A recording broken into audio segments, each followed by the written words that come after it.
Good morning. I love to see the kids leave because, I'm getting ready to talk. It's great. Super.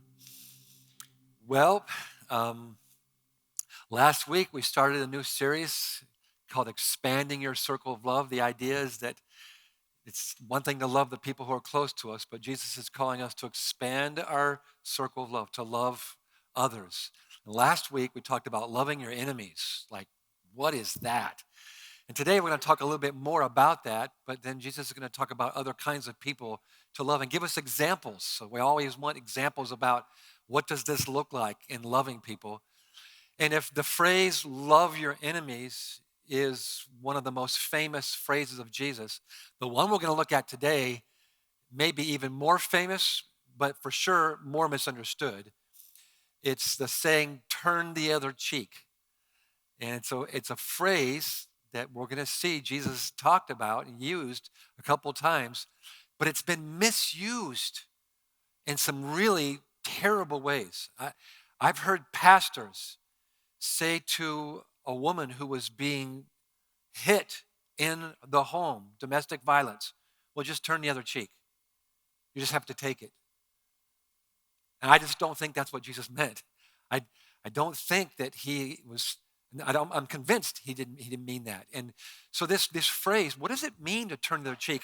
It's one of those phrases that's gotten popular in culture and it's gotten used to describe all kinds of behavior and to give defense for all kinds of behavior. So what I want to invite us to do is to look at what Jesus said. I want to give you some insight into the first century because there's 20 centuries that have gone by and there's things that happened then that we don't understand today, and help us learn what this means and so we can live it out because Jesus did say it and he expects us to live it out. So turn to Luke chapter 6, and when you found Luke chapter 6, let's stand to our feet. We're only going to look at two verses today, 29 and 30. And you'll see pretty quickly this phrase, turn the other cheek. You got it? Luke chapter 6, verse 29. If someone slaps you on one cheek, turn to them the other also. If someone takes your coat, do not withhold your shirt from them, your tunic, the inner shirt. Give to everyone who asks you, and if anyone takes what belongs to you, do not demand it back. Well, let's stop right there because there's a lot to talk about right there. So you can be seated, and just so you're remembering, verse 29 comes real quickly on the heels of verse 27, where Jesus says, "Love your enemies." So that's what people are hearing, and they're still stunned by I'm supposed to love my enemies, and then Jesus moves into this other language about what we're supposed to do when someone, quote unquote, slaps us on the face. I heard you guys ever heard the preacher David Jeremiah? He's a kind of a famous preacher in the United States, and I heard him tell a story, or I heard that he told a story about this guy who was a boxer and a prize fighter, and winning all kinds of titles and things like that. And he became a Christian, and he's got this violent, background. And then now he's a Christian. He's like, well, how do I live this out? And he's starting to grow as a Christian, starting to grow in the Lord and mature. And he is growing so much that the day comes when he feels like God's calling him to be full-time vocational pastor. And so he's like, okay, well, where do I do this? And he sensed that the guy was leading him to start a church in the worst part of town. And so out of obedience to God, he starts this church in the worst part of the town. And not long after he arrives, he gets a knock on the door, and there's some guys from the neighborhood who are there to welcome him, if you know what I mean. Welcome him into the rough neighborhood. So he opens the door, and before he can kind of figure out what's happening, a guy just clocks him right in the face. Wasn't expecting it, knocked him back a couple of steps. He's like, whoa. Then he remembered the word of Jesus, turn the other cheek. So he's like, okay, so he steps back into the door, and another guy hits him the other side of the face, and this one knocks him down to his knees. Like, what in the world? And he's like, remembering the words of Jesus, and then he stands up and he goes, kind of pulls his shirt like this and he goes, guys, you hit me once and Jesus said, turn the other cheek. You hit me twice. I have no further instructions from the Lord. Get ready. He just lays into him, And of course, that's not what we're talking about. That's not what it means to turn the other cheek, take 2 smacks and then let him have it. That's not what's happening. I think it's a funny story. And so what does it mean for us to turn the other cheek? And how did people hear Jesus say that? Well, let me back up again just to last week because we talked about this idea of love. And this is the context. It's so important when we're studying the Bible, when we're reading the Bible, to not pull 1 verse out or 2 verses out or a word out and then try to figure out what it means. It can only be understood in context. And this is the same way for us. You can say something to a person and you pull that out of context. It's like, oh, no, that's not what he meant at all. So Jesus is talking about love. And this word we talked about last week, Jesus could have used any number of words to talk about love your brother, love your family, those kind of things. Instead, he uses a word. The word agapao is the verbal form. Agape, maybe you're more familiar with that. It's the noun. That's the word he uses when he talks about loving your enemy. And we said that love, that agapao kind of love, is other-centered love. It's love. This is so important that you get this because we're going to come back to this again and again throughout the sermon.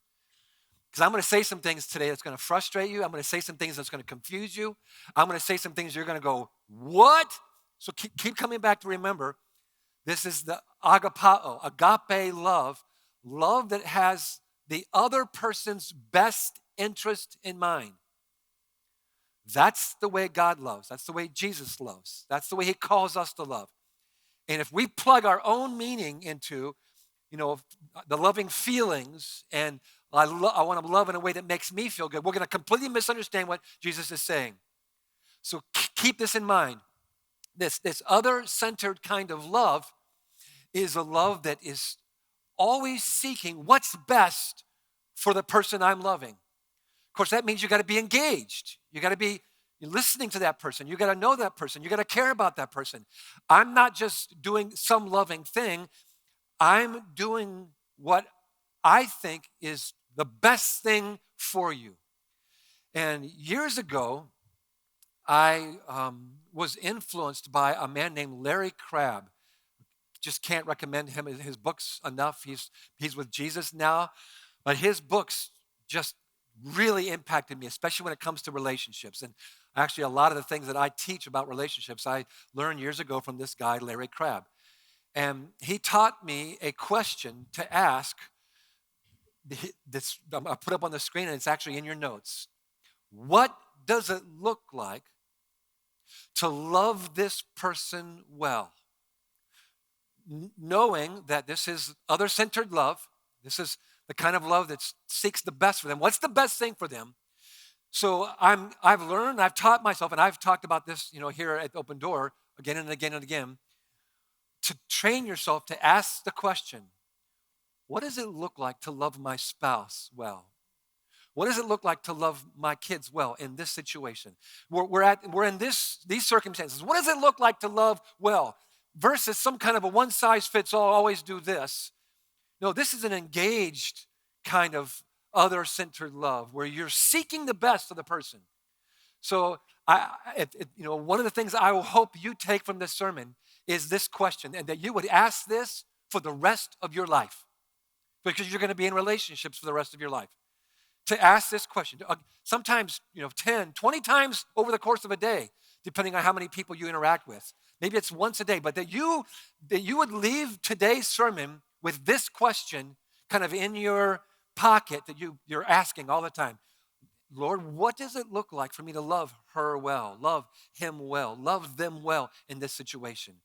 In fact, I would like you to get going with this. So would you say that with me? That we'll start with the word what. Let's all say it together on all of our campuses out loud. Here we go. What does it look like to love this person well? And if you'll do that, that's a prayer and it's a question. I believe that God will lead you and you'll grow to become a better and better lover of people. You'll become more and more like Jesus because he always loved and loves in the way that is best for us. Hallelujah. I don't. Yeah, even the times where I think to ask the question, sometimes I still, love in a self-centered way. It's what is going to be best for me. So when we get to some points in this sermon where you're like, what? That's impossible. What is he saying? Would you please come back to this question? What does it look like to love this person well? You ready? Say yes. Okay, here we go. So this question that Jesus, or this situation that Jesus gives us in verse 29. Just after, on the heels of loving your enemies, if someone slaps you on one cheek. So we're asking the question, what does it look like to love someone who slaps you? But don't fill it out yet. Don't fill out. It's not yellow, right? A little joke. When I have the outline, it's yellow. And so you actually cross this off because that's not the word. That's what you would think. But that's because when you and I in the 21st century hear the word slap, we only think about like an assault or some kind of an attack. It's this very physical thing, and that's what we think of. But that is not the way people in the first century, and even today in some Middle Eastern cultures, not the way to think at all, because they understood that the kind of slap, especially in Matthew, when he says, when someone slaps you on the right cheek, there's something that's being set up here that he wants to communicate, that he wants to try to help us see, and that we can teach how that might play out. So I'm going to surprise someone here in the audience who did not hear the first sermon. So Dwayne Miller, would you come up and take a swing at me? Don't be too eager to hit me. When I did this in the first service, you're ready, aren't you? Wow! Okay, so Jesus says if someone slaps you, and of course the idea here is slapping me on the right cheek. So let's just slow down because you look really eager. Maybe I should have picked someone else. Oh, there's Clay. I could have picked him. So if you're going to think about it now before you hit me, if you're going to hit me on the right cheek, how are you going to do that? My right cheek? But this right. This is your left hand. Yeah. You can't use your left hand because your left hand is unclean. First century. Yep, that's right. See, in the first century, you eat with your right hand and you dispose of bodily waste with your left hand. I'm just saying that's actually still the way it is today in many Middle Eastern cultures. If you are left-handed, you use your right hand to do all those things. So you eat with your right hand. So don't hit me with the unclean hand. So you're going to have to hit me on the right cheek with your right hand. So, look what he's doing there. Can everybody see what he's doing? He's going to backhand me. That is exactly right. When Jesus says, if someone slaps you, he means with the right hand on the right cheek. It's going to have to be a backhand. And that action is an insult. That's what people would have instantly thought of. Not that Dwayne is attacking me, but he's insulting me. And of course, Dwayne knows that, and you're getting ready to insult me right now. Not assault, but insult. And he's getting more and more eager. You should see his face. So that's the message that's being sent. And so that's why I didn't want you to put the word slaps here. I want you to put the word insults, because that's the setting that Jesus is setting up here. When someone insults you. So if you can, kind of pull back from the hitting and think more about what you might do to insult somebody. A word you might use, a gesture you might use to send this message of insulting to someone. Now, as you're getting ready to slap me, to insult me, let's kind of continue. Once you step over here so people can see the screen, this whole idea of what is about to happen, you're good right there, is that Jesus is understanding that everybody is thinking that when someone slaps you, you slap them back. When someone insults you, you insult them back. It's called the lex talionis, and it comes from Exodus 21, where in the Mosaic law it says an eye for an eye, a tooth for a tooth, hand for hand, foot for foot, burn for burn, wound for wound, wound for wound. I'm trying to go fast. Bruise for bruise. This law, surprise, was actually given to be an act of mercy, because somebody would get into a fight and their tooth would get knocked out, and the person who had been injured would wail on that other person, in some cases maiming them, maybe even killing them. This was happening all the time. There was an overreactive response. And so as an act of mercy and as an act of boundaries, this law, the lex talionis, which is called the law of retaliation, said you can't overreact. You can't beat them to a pulp if all they do is punch you in the face. And so it was trying to even the playing field. It was trying to give boundaries. And that whole idea of the law of retaliation, you can even see the word talio there. The law of retaliation simply came down to this: whatever you do to me, I will do back to you. So Dwayne, just want you to know, just before you hit me here, whatever you do to me, I'm going to do back to you. Because we're living in the law of retaliation. So, you ready? Oh, this was unrehearsed. Okay, thanks, Dwayne. Wow, look, I returned that. Now, Dwayne and I are not living, and I want to invite you to not live in the law of retaliation. I want to invite you into the law of love, the way of Jesus. Because even though there's this context of everybody thinking, you retaliate, and you retaliate in kind, Jesus is going to call us to a different response. And it's going to be hard because we're so used to retaliating. So, back in those days, if someone slaps you in the cheek, the law of retaliation calls you to do what? Say it. Slap you on the cheek or slap them on the cheek. If we're using Jesus' words, if someone takes your coat, verse 29, then you take their coat, right? Verse 30, if someone takes what belongs to you, then you take something that belongs to them. Let's apply it to today. If someone takes your ice cream, what? Well, here's what I would do: burn your house down. No. So, no, we're talking about insults. So if someone insults you, the law of retaliation is insult them back. This is just how you live. This is normal. This is what life is. And Jesus is saying, I want to step into what is normal. I want to step into what you expect. And I want to surprise you. And I want to call you to love people in a way that surprises them, shocks them. So if you're taking notes, when someone insults you, what does it look like to love them well? You surprise them with this new way of love by refusing to retaliate. That's what he means when he says turn the other cheek. So instead of giving them what they deserve, whatever they did to you, insult you, you insult them back. In fact, you escalate, because that's the way these kind of things work. You insult me, I'll insult you. You insult me back, I'll insult you, and it just escalates. This is how it happens in your marriage. This is how it happens in fights. This is how it happens in conflict. When someone returns an insult with another insult, it just escalates.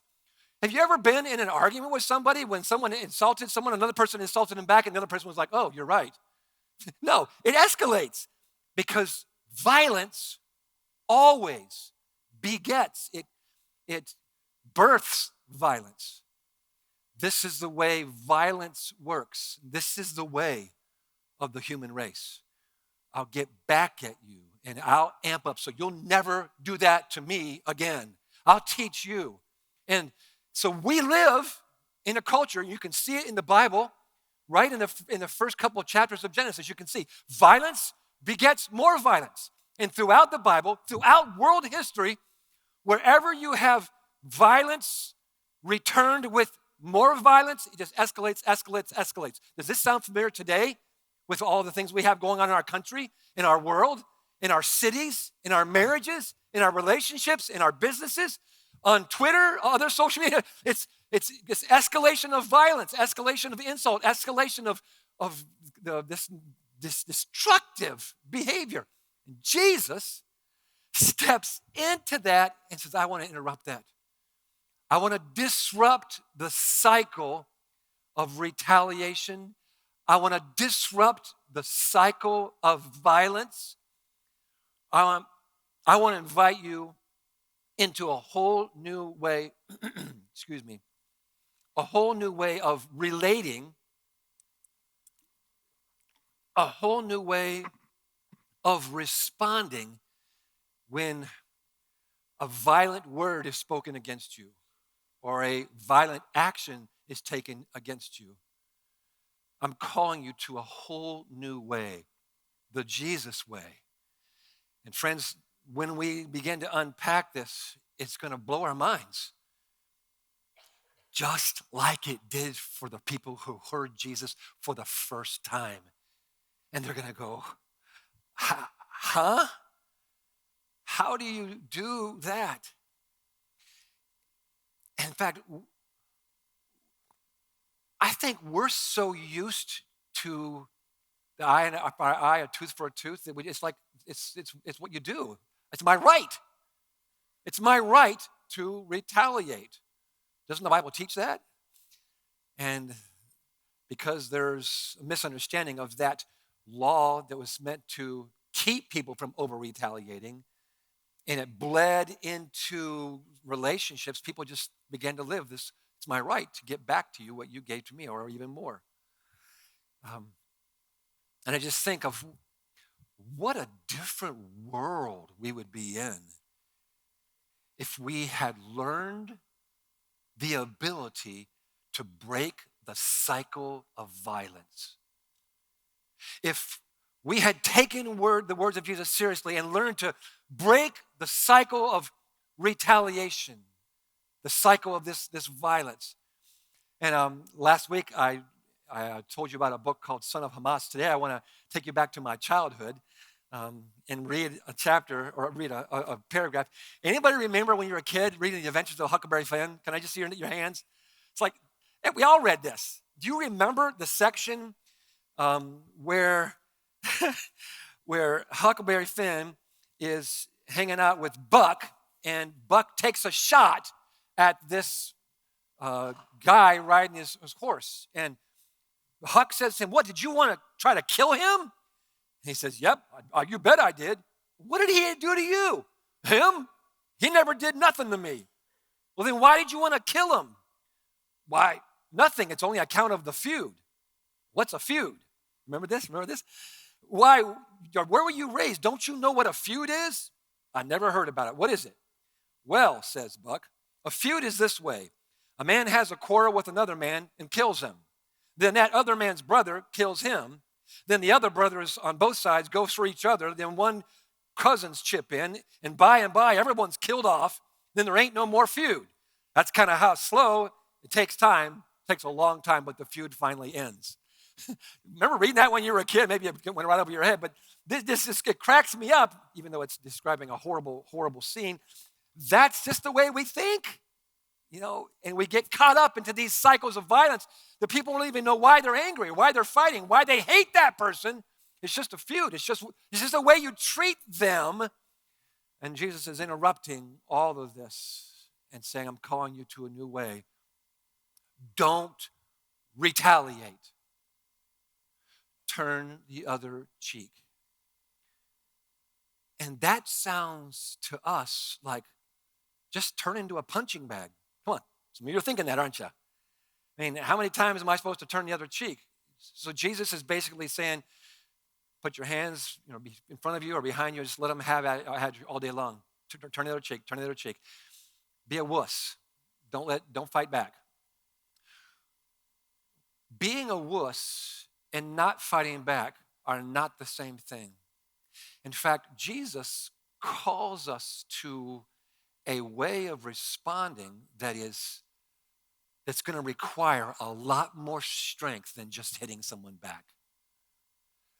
Let's go back. If someone strikes you, again, Matthew says on the right cheek, but Luke says on the cheek, then the law of retaliation is strike them back, but you're not going to do that. You're going to take the way of Jesus. Turn the other cheek. So if you remember when Dwayne was up here, he was going to strike me with his right hand by backhanding me. And now when I turn the other cheek, you know, to expose this one, he doesn't know how to backhand me anymore because my nose is in the way. And so he can't insult me again. He can't backhand me again. Now he has to open his hand or use his fist. And now he's just escalated the thing. And furthermore, in a shame honor culture that they're living in, when this guy backhanded, when Dwayne was about to backhand me, he was going to shame me. It was his way of saying, I'm above you. This is what, when we insult people, that's what we're saying. I'm above you. I'm putting you under me. I'm putting you down. We even use the phrase, putting someone down. It's elevating me and putting you down. Well, when watch, instead of thinking of turn the other cheek, because it's kind of a wimpy thing, when I stand and look him in the eye and turn the other cheek, I'm making a statement of dignity. I'm making a statement of you won't treat me like I'm less than. I'm not going to just cow to you, and I'm not going to fight back. I'm going to look you in the eye. I'm going to intentionally turn the other cheek as if to say, you treat me like an equal. So it's a subversive way of standing up for your rights. It's a subversive way of maintaining your dignity. It's a far cry from just wimping down.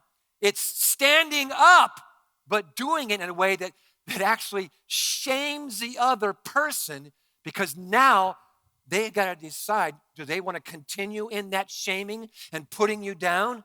It exposes them. See how different this would have been heard in Jesus' day? You just exposed me for me shaming. You just exposed me and you stood up to me. You did not retaliate. You did not wuss out. You took a third way. And without me explaining that, you're not going to see that in the text. And this is one of the things that it's so common with Jesus. He does something or says something that causes people to go, oh my gosh, I never thought of that. That's completely different. And we miss it and we think he's just wussing out. He's not. He's standing up. He's subverting that person's attempt to shame you. And it's a whole different route. So this is not Jesus' advice for a woman who's in a home where her husband, because he's drunk or because he's in a rage or because he doesn't know how to handle his emotions, hits his wife. This is not the scenario that Jesus is creating. So he would not say to that woman, just take it again. Just let him just hit you again, just as best you can do. That's not at all what Jesus is saying. And so you're asked the question, well, then what do I do? What if someone breaks into my house? Do I just say, here's my, my bank account while you're at it? Just take it all. Is that what's supposed to happen? Anybody remember the movie Les Miserables? I can never say it right. Les Miserables. It's from French. I don't know French. Remember the story where the thief, Jean Valjean, comes in and steals the silver from the bishop? And then the police catch him, bring him back to the bishop with the silver in his pouch and says, this guy said that you gave it to him. And the bishop says, oh, I did. But I also gave you the candles. Remember the story? You guys know this story? Am I informing you about something you don't know about? You haven't seen Les Mis? Oh my gosh, some of you are giving me weird looks like you don't know this story. Go read the book, go Victor Hugo, or watch the movie, find it on Netflix somewhere. And so the bishop says, while the cops are there, to Jean Valjean, who's got the silver, right, red-handed, he goes, yes, I gave it to him, but I also gave him the candlesticks, and you left them behind, Jean Valjean. And he's like, what? He's just stunned because the bishop should be saying, you better put that guy in jail. You better give him what he deserves because he stole from me. Instead, he returns this kindness, this like. So we'll get to that in a second. How does this play out in our lives? And I think it's a legitimate question to ask, and I want to make this as practical as possible. I'm going to take a big risk here. I don't believe that Jesus is talking about how to handle someone who assaults you, but I want to take a moment or two to play this out because this is the world we live in. and based upon some other things that Jesus said, and I will admit to you, based upon a guy named Dr. Gary Brashears, he's a theologian out in Western Seminary in Portland. I want to talk about some real practical ways that you might be able to deal with using the ethics of Jesus, the way of Jesus, how you might practically deal with someone who is breaking into your home, or who is broken into your bedroom, or who's coming after you in an alley, because we live in a world where these things happen. So just, I'm taking a risk here, but I just trying to help you out. For those of you who are serious, I want to follow Jesus, and I don't see a verse that tells me what to do exactly. So, what do I do? So, what do I do when someone's assaulting me? Well, we just heard Jesus say, do good to those who hate you, bless those who curse you, pray for those who mistreat you. So let's use the words of Jesus, and let's say, first of all, we want you to get prepared, and then the next thing, pray out loud. So let me do these at both the same time. First thing I want to say to those of you who are in a situation where you might find yourself in an alley, those of you who are in situations that surprise you, I want to invite you to be more prepared. Sometimes, in fact, a number of times, we find ourselves in situations that are violent or that are scary because we weren't thinking. We weren't prepared. We shouldn't have been in that situation. We shouldn't have been there. So I want to just call that out and invite you, think about where you're walking. Think about where you're going. Think about how you might be prepared. Think about how you might respond if something were to happen, okay? So that's the kind of the preface. And then Jesus says, pray. I want to invite you to pray out loud. So I hate thinking like this, but the intruders in the house, or they're in the room, and they're moving towards you with bad intent. Pray out loud. Not quietly, not silently, but pray out loud. And what are you supposed to pray? You might pray, Lord, protect this man from what he's about to do. Remember, this is not all I care about is myself. This is other-centered love. This is why some of your minds are getting so blown. We're supposed to love our enemy. We're supposed to love the person who's coming after us, and so we're going to pray out loud for them. And I want you to do it out loud just so you can hear yourself and so they can hear the mind-blowing thing you're doing. You're not pulling a gun out. You're praying for them, and you're doing it out loud. Lord, protect them from what they're about to do. Lord, stop them. And Jesus, I pray in your name, step into this situation. Move here, Lord. Now, this, I know it sounds crazy to some of you, but since you have his or her best interest in mind versus your own, let's just play out real quickly that they carry out the assault. Whether it's stealing or whether it's something other that's much, much worse. They're going to become a criminal. They might go to prison for that. They may get the death penalty for that. Their whole life may be ruined because of this moment of desperation, or this moment of rage, or this moment of drunkenness, or this moment of whatever it is that's going on in their brain that's causing them to do something so violent. And so you're calling that out. You're praying out loud, and you're disrupting. I guarantee you, that person, I hope this never happens to you, but that person, it's the last thing they expected to hear was you to pray out loud for them. Lord, protect them from what they're thinking about doing. Lord, interrupt them. Disrupt, Lord. Even if you were to pray something nonsensical, well, not nonsensical, but even if you were just to say Jesus or help, but no, not help. Pray, address God out loud. That will surprise them. That will might cause them just to back off for a second because they're not expecting that. And hold on, I know what you're thinking. The next thing, start talking to the person. Try to engage them because you are going to love this enemy, and you're trying to talk them out of what they're doing. Think about what your mother would think if she knew you were right here. Does your wife know you're here? Did you have a bad day today? Something where you're engaging them. You're asking them a question. You're talking to them, and you're getting them off center. You're kind of taking them by surprise. This is kind of a trick that some martial arts disciplines use. You do something that gets your opponent off balance. This is what you're trying to do, is you're trying to get them off balance. You're trying to disrupt their rage, their drunkenness, whatever it is. So these two things are both completely what they're not expecting for you to do at all. Let's play this out. And I hope this never happens to you, but we live in a day and age where these things happen. But what might you do if these things don't work? Then you might just try to stop them, use force, grab their arm, or push them, or tackle them. And you say, well, wait a minute, that sounds violent. There's a difference between using force and using violence. There's a man here who I know is in the police force. He knows, he's been taught there's a difference between using force and using violence.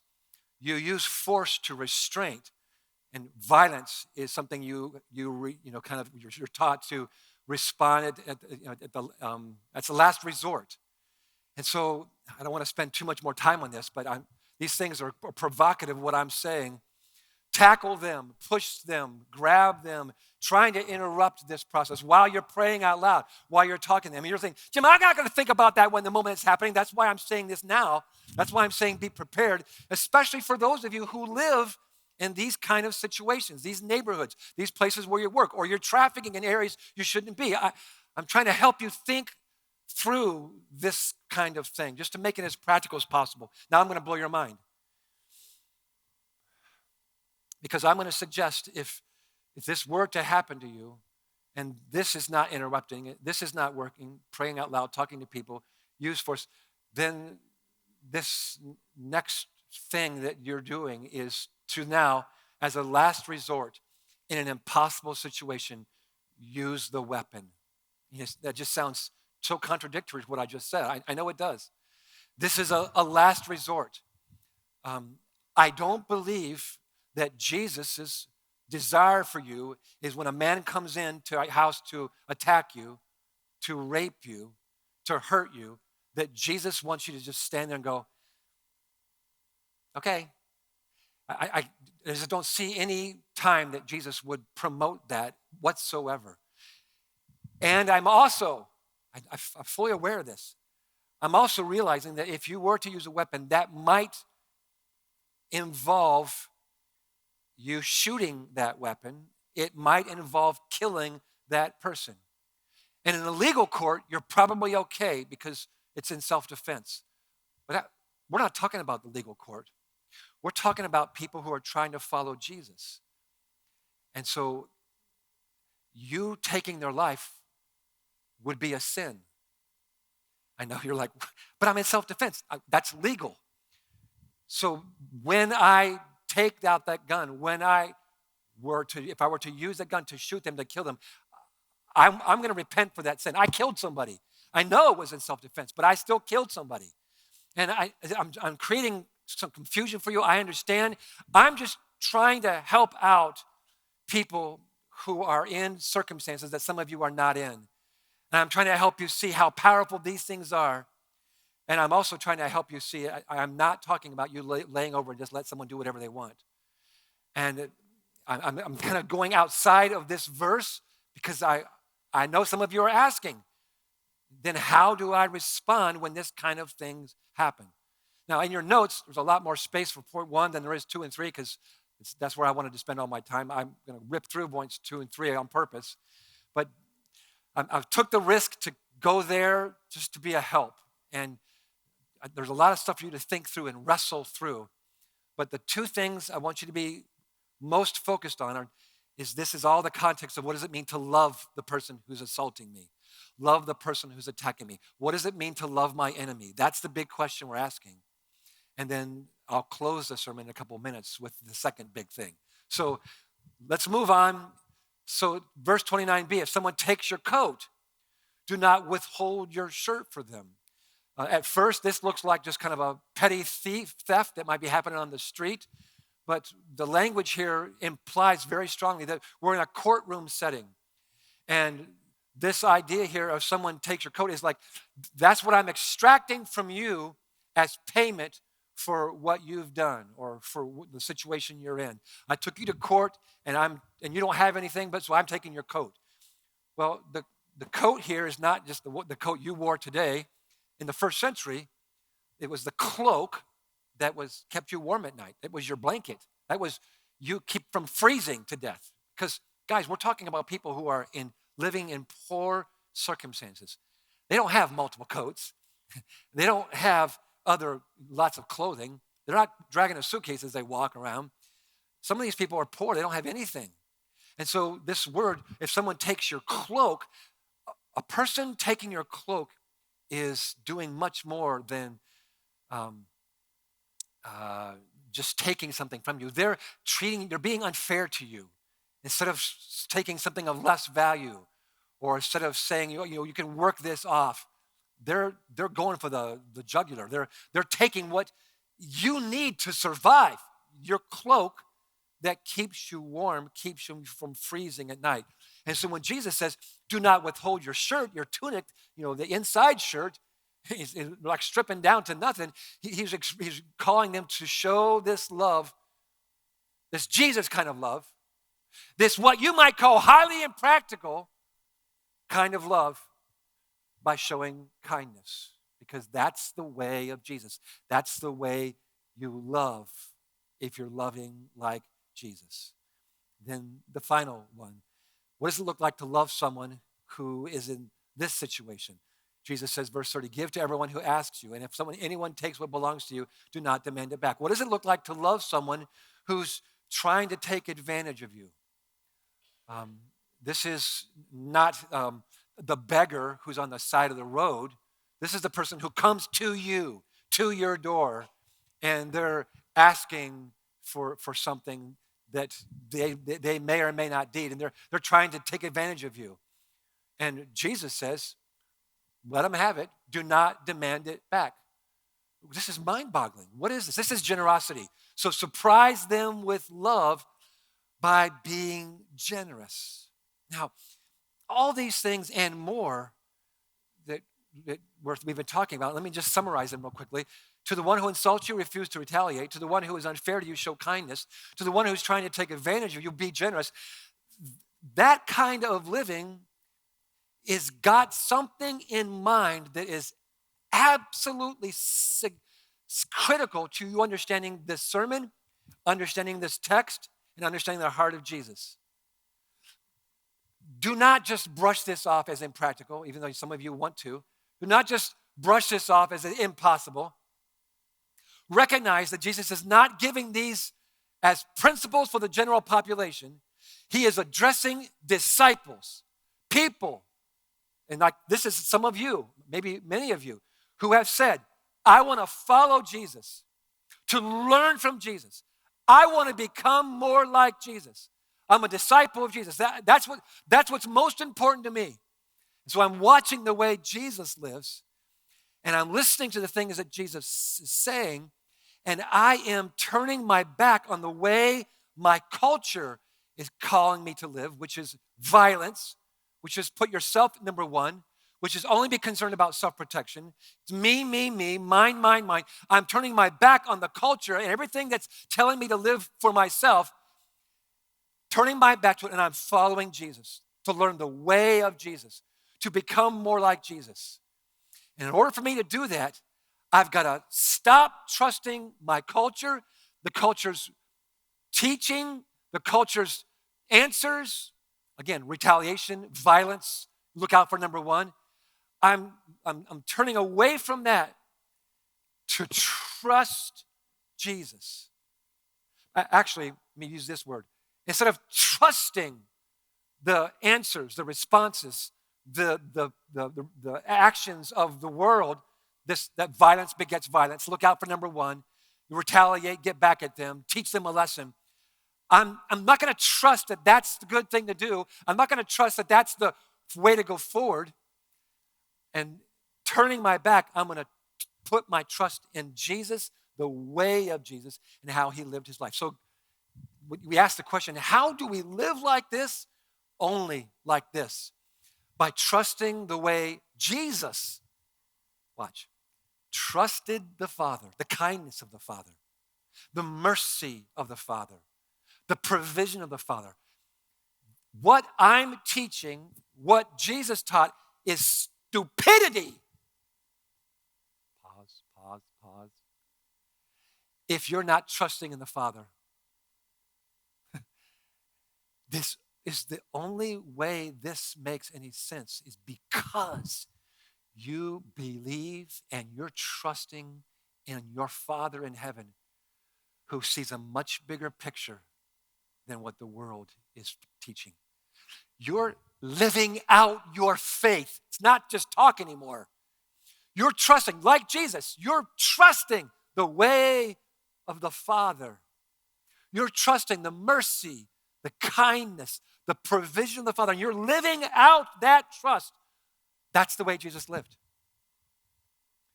And those of you who know your story, knows the Bible, know that this way got Jesus killed. Yeah, I acknowledge that. Because that was part of God's plan. Jesus getting killed was not an accident. It was not a tragedy. It was not a mistake. It was God's ordained way for the sins of the world to be taken care of. Jesus trusted the Father, and because he did, you are in a saving relationship with the Father today. If Jesus had retaliated, Jesus could have called him. Remember the cross? Remember even before the cross when he was being hit? Remember Jesus didn't silently just turn the other cheek. Remember he stood up and said, if I said something wrong, if I did something wrong, tell me what it is. Why did you strike me? Jesus is being subversive. He's not retaliating, but he's also not this little weak wuss who's just letting people pound on him. He's standing up. He's keeping his dignity. And he says, you didn't take my life. I gave you my life. I laid down my life. So when Jesus did what he did, you say, well, it got him killed. That was the Father's plan so redemption could happen. Jesus trusted the Father. And it was painful beyond belief. Will you trust the Father the way Jesus did? That's the call today. To follow Jesus, to learn from Jesus, to become more like Jesus. And how did he live? He trusted God. See, no one will ever get to heaven and go, oh, I trusted Jesus too much. I'm glad I made it. But there will be people in hell who say, I was given the opportunity. I was invited to trust Jesus. I know I should have, and I chose not to. Friends, there's a bigger picture here than just your 60, 70, 80, 90, 100 years on earth. Will you trust Jesus? It just doesn't get any in your face more than this.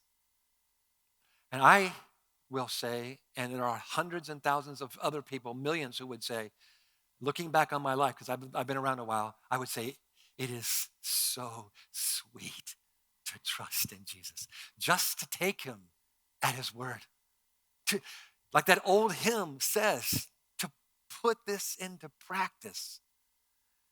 It's the way of life.